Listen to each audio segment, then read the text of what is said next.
नमस्कार विद्यार्थियों, आप सभी का आपके अपने YouTube चैनल आरपीएससी विद नवीन सैनी में स्वागत है। विद्यार्थियों, हम पढ़ रहे थे नदियाँ, उसमें आज हम पढ़ेंगे वो जो अपने अंतःप्रवाह की नदियाँ थी वो पढ़ ली। अब पढ़ेंगे बंगाल की खाड़ी की ओर जल ले जाने वाली नदियाँ। तो बंगाल की खाड़ी की ओर जल ले जाने वाली नदियाँ कौन सी है, तो सबसे पहले जान लें कि किस नदी को बंगाल की खाड़ी की ओर जल ले जाने वाली नदियाँ कहते हैं। वे नदियाँ जो अपना जल बंगाल की खाड़ी की ओर ले जाती है उन्हें बंगाल की खाड़ी की ओर जल ले जाने वाली नदियाँ कहते हैं। इसमें पहली है चंबल नदी। ठीक है, अब देखो चंबल नदी की सहायक नदी है बनास, बामनी, काली सिंध, पार्वती, सीप, कुराल। अब इस बनास की सहायक नदियां हैं बेड़च, मेनाल, कोठारी, खारी, डाई, मोरेल। काली सिंध की सहायक नदियां हैं आऊ, परवन, आमजर, उजाड़। पार्वती के लासी, बरनी, बेथली, रेतड़ी, अहेरी, डूबराज, ये डूबराज है, डूबराज, बिलास, अंधेरी। ठीक है, और कुराल की सहायक नदी है मेज। कौन सी सहायक नदी है? मेज। अब हम क्या करेंगे, सबसे पहले एक दो छोटी मोटी नदी का अध्ययन करके और फिर बनास का कर लेंगे। बनास का करेंगे इतनी नदी आ जाएगी, फिर बाकी नदियों का करके और लास्ट में कर लेंगे चंबल का। ठीक है, तो ऐसे सारी नदियाँ कवर हो जाएगी। अब देखो सबसे पहले है बाणगंगा। ठीक है, तो बाणगंगा नदी कौन सी है? तो बाणगंगा को अर्जुन की गंगा भी कहते हैं और इसे रुंडित सरिता भी कहते हैं। कैसे सरिता? रुंडित सरिता।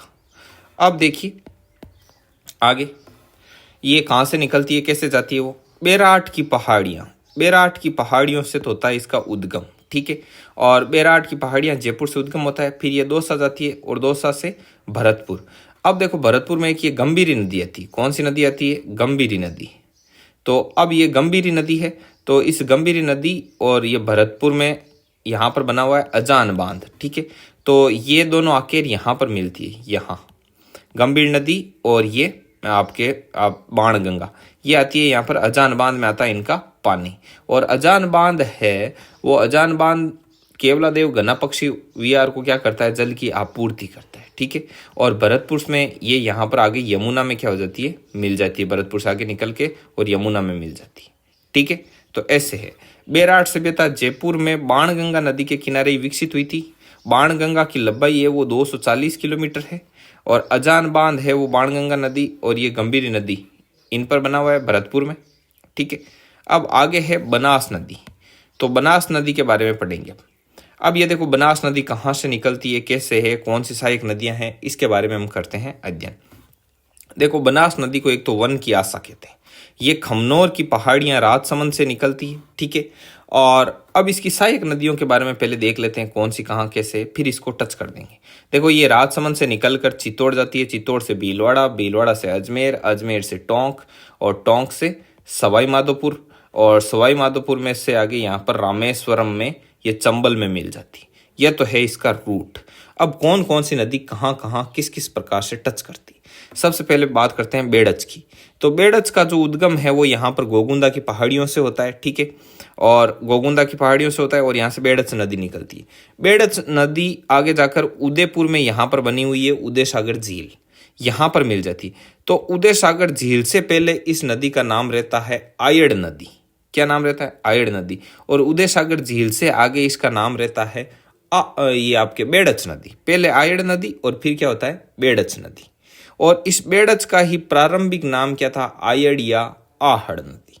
ठीक है, और देखो इसमें आपके आहड़ सभ्यता है वो इसी बेड़च नदी के किनारे क्या हुई थी? विकसित हुई थी। ठीक है, और आहड़ सभ्यता को हम धूलकोट और ताम्र नगरी भी कहते हैं। ठीक है, और इसके अलावा बेड़च तथा जो गंभीरी नदी है उनके संगम पर ही कौन सा बना हुआ है? अपना चित्तौड़ का किला बना हुआ है। ठीक है, अब आगे बात करते हैं अपन मेनाल की। ये मेनाल नदी है, ये मेनाल नदी का उद्गम होता है चित्तौड़ में और चित्तौड़ में भी बेंगू से, जहाँ पर बेंगू किसान आंदोलन वगैरह है वो। और चित्तौड़ से ये चलती है भीलवाड़ा। तो भीलवाड़ा में बिगोद के पास में, भीलवाड़ा में बिगोद नाम की जगह है, वहाँ जाकर ये बनास में क्या हो जाती है? मिल जाती है। और मेनाल नदी पर भीलवाड़ा में मेनाल जलप्रपात भी बना हुआ है। ठीक है, और देखो और बाकी नदियों का भी अध्ययन करते हैं कि इसमें कौन कौन सी नदियां हैं। ठीक है, कोठारी नदी है एक, कोठारी नदी भी है और कोठारी नदी का जो उद्गम है वो मैं बता देता हूँ आपको। जैसे इसमें शो नहीं की ना कोठारी नदी, नहीं इसमें शो नहीं की। अब कोठारी का बाकी का अपन मैप में पढ़ लेंगे। ठीक है, ये बेड़च आ गई यहाँ पर और ये मेनाल हो गया और कौन सी नदी है, ये टोंक, इसी पे जो बनास नदी के पानी से ही टोंक में क्या बनाया हुआ है, बिसलपुर, ये बांध बनाया हुआ है। अब बिसलपुर परियोजना है, उससे कौन कौन लाभान्वित होते हैं उनके बारे में बात कर लेंगे। सवाई माधोपुर में इसरदा परियोजना है और राजसमंद में नंदसमंद परियोजना है। ठीक है, इनको भी आगे नोट्स में सारा लिखा हुआ है। पहले सहायक नदियां बता दी और इस खुदगा नदी का रूट बता दिया। अब देखो आगे, अब ये है, ये हम बाद में पढ़ेंगे, ये त्रिवेणी संगम कैसे होता है वगैरह वगैरह। ठीक है, चलो कोठारी के बारे में यहाँ बता ही देते हैं। अब देखो ये जो कोठारी नदी है, कोठारी नदी का उद्गम कहाँ से होगा, सबसे पहले ध्यान में रहना चाहिए आपको उद्गम। तो कोठारी नदी का उद्गम होता है यहाँ पर दिवेर से, दिवेर राजसमंद, यहाँ पर है दिवेर राजसमंद, और राजसमंद से ये जाती है भीलवाड़ा, और भीलवाड़ा में आपके नंदराय नाम की एक जगह है, उसके निकट ये बनास में मिल जाती है। इसकी कुल लंबाई 145 किलोमीटर है, और यहाँ पर एक मेजा बांध भी बना हुआ है कोठारी नदी पर भीलवाड़ा में। ठीक है, और देखो यहाँ पर जो बागोर स्थल है वो भी इसी नदी के किनारे मिला, कोठारी नदी के किनारे बागोर। बागोर हिस्ट्री में बहुत ही फेमस है, आपको पता है, मध्य पाषाण काल के समय का है ये बागोर स्थल, और पशुपालन के प्राचीनतम साक्ष्य भी यहाँ पर मिले हैं। इसके अलावा एक इसकी खारी नदी है, वो भी इसकी सहायक नदी है। खारी नदी का उद्गम है वो बिजराल गांव की पहाड़ियां राजसमंद से होता है, और राजसमंद से ये भीलवाड़ा जाती है, भीलवाड़ा से ये अजमेर जाती है, और अजमेर से चली जाती है आपके टोंक। ठीक है, ये इसका रूट रहता है, और राजमहल में जाकर ये किस में मिल जाती है, टोंक, यहाँ पर राजमहल है जगह, और राजमहल में ये मिल जाती है आपके बनास में। ठीक है, ये रहता है इसका रूट। और नारायण सागर परियोजना है, जो नारायण सागर परियोजना ये अजमेर में बनी हुई है और इसी खारी नदी के किनारे बनी हुई है। ठीक है, और राजमहल में इनका ये जो त्रिवेणी संगम का ये है, ये अभी डिटेल में पूरा आ जाएगा नोट्स में। ठीक है, तो इसके बारे में हम एक एक करके अध्ययन करना शुरू करते हैं। तो शुरुआत कहाँ से की थी अपन ने, यहाँ बाणगंगा से, बाणगंगा को पढ़ लिया। बाणगंगा के बाद में हमने बनास को भी पढ़ लिया, और बनास का ये देख लिया पूरा त्रिवेणी वाला। अब देखो, बनास नदी पूर्णतः राजस्थान में बहने वाली सबसे लंबी नदी। ऐसे सबसे लंबी का पूछे तो अपने चंबल आती है, लेकिन पूर्णतः राजस्थान में पूछे तो फिर कौन सी होगी, बनास नदी। इसकी जो गवर्नमेंट की वेबसाइट पर तो 512 किलोमीटर दे रखी है लंबाई, और हरिमोहन सक्सेना जी की बुक में 480 किलोमीटर दे रखी है। राजस्थान में सर्वाधिक जल ग्रहण क्षेत्र भी इसी नदी का है। ठीक है, बनास बेसिन मतलब बनास का जो परवा क्षेत्र है उसमें लाल पीली मिट्टी का विस्तार अपने को देखने को मिलता है। ठीक है, नंदसमंद परियोजना है वो बनास नदी पर राजसमंद में बनी हुई है, और जो बिसलपुर परियोजना है वो बनास नदी पर टोंक में बनी हुई है, और बिसलपुर परियोजना से टोंक, जयपुर, अजमेर, भीलवाड़ा ये लाभान्वित जिले हैं। मतलब इसके पानी से इन 4 जिलों को क्या मिलती है, राहत मिलती है। इसके बाद में इसरदा परियोजना, इसरदा परियोजना बनास नदी पर ही है और सवाई माधोपुर में बनी हुई है। जयपुर और टोंक के सीमावर्ती गांवों में पेयजल सुविधा उपलब्ध करवाना इस इसरदा परियोजना का मुख्य उद्देश्य है। ठीक है, अब आगे देखो, अब ये सहायक नदियां हैं बेड़च्चर वगैरह, इनके बारे में एक बार यहाँ पर और देख लेते हैं। ये बनास नदी की सहायक नदियां हैं बेड़च। बेड़च का उद्गम गोगुंदा की पहाड़ियों से होता है। ठीक है, और बेड़च नदी का उदय सागर झील में मिलने से पहले तो नाम रहता है आयड़, और उसके बाद में हो जाता है बेड़च। ठीक है, अब देखो, और इसी नदी के किनारे आड़ सभ्यता विकसित हुई, वो सब आएगा। ये उदयपुर, उदयपुर से चित्तौड़, चित्तौड़ से भीलवाड़ा, और भीलवाड़ा में बिगोद नामक जगह है, वहां जाकर ये बनास में मिल जाती है। बेड़च का प्रारंभिक नाम है वो आयड़ या आहड़ नदी है, ये देखो ये रही। और उदय सागर झील उदयपुर में गिरने के पश्चात बेड़च के नाम से जानी जाती है। इसमें गिरने के बाद में आगे निकलेगी तो बेड़च के नाम से जानी जाएगी।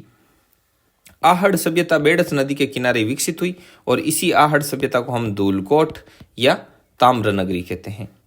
बेड़च तथा गंभीरी नदी के किनारे ही चित्तौड़ का किला स्थित है। उसके बाद में है मेनाल। तो मेनाल है वो, इसका उद्गम होता है बेंगू चित्तौड़ से, चित्तौड़ से भीलवाड़ा जाती है, और भीलवाड़ा में बिगोद नाम की जगह पर यह बनास में मिल जाती है। मेनाल नदी भीलवाड़ा में मेनाल जल प्रपात का भी निर्माण करती है। उसके बाद में कोठारी नदी। कोठारी नदी का उद्गम होता है दिवेर से, दिवेर राजसमंद, ये वही दिवेर है जो महाराणा प्रताप ने जो चौकियां वगैरह विजिट की थी ना, और आपके दिवेर का युद्ध, ये वही दिवेर। और राजसमंद, ये राजसमंद से निकलती है और फिर भीलवाड़ा जाती है, और भीलवाड़ा में नंदराय नाम की जगह है, उसके निकट ये किस में मिल जाती है, बनास में मिल जाती है। ये 145 किलोमीटर लंबी है, और बागोर स्थल है वो इसी नदी के किनारे मिला था। ठीक है, और बागोर स्थल कहाँ मिला था, भीलवाड़ा में। और ये मध्य पाषाण काल के टाइम का है और पशुपालन के प्राचीनतम साक्ष्य यहाँ से मिलते हैं। और इसी कोठारी नदी पर मेजा बांध बना हुआ है भीलवाड़ा में। अब इसके आगे है खारी नदी।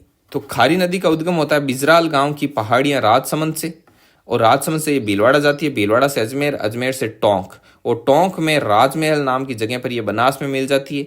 और नारायण सागर परियोजना है वो इसी नदी पर, जो खारी नदी है उस पर बना हुआ है अजमेर में। ठीक है, अब महत्वपूर्ण बिंदु बनास नदी के बारे में। अब देखो बनास नदी मेन नदियों का कर लिया हमने अध्ययन, अब बाकी मिलती रहती है। ठीक है, तो महत्वपूर्ण बिंदु बनास की जो सहायक नदियां हैं उसमें दाईं तरफ से मिलती है बेड़च, मैनाल। ठीक है, बेड़च और मैनाल दो नदियां हैं जो दाईं तरफ से मिलती हैं। ठीक है, अब बेड़च की भी सहायक नदियां कौन कौन सी है? गंभीरी, वागन, ओराई, बागली, ये बेड़च नदी की क्या है? सहायक नदियां हैं। और बाईं तरफ से कोठारी, खारी, मानसी, मासी, बांडी, डाई, मोरेल, कालीसिन और सोहाद्रा और ढील, ये नदियां हैं जो कि बाईं तरफ से मिलती है बनास में। ठीक है विद्यार्थियों, और इसी के साथ अपने जो बनास नदी है वो हो जाती है कंप्लीट। अब नेक्स्ट वीडियो में पढ़ेंगे हम चंबल नदी के बारे में। इन दो नदियों को पढ़ते पढ़ते अपने क्या होता है कि जो छोटी मोटी सारी नदियां इनके साथ ही आपके काउंट हो जाती है। ठीक है, तो मिलते हैं नेक्स्ट वीडियो में, तब तक के लिए जय हिंद, जय भारत।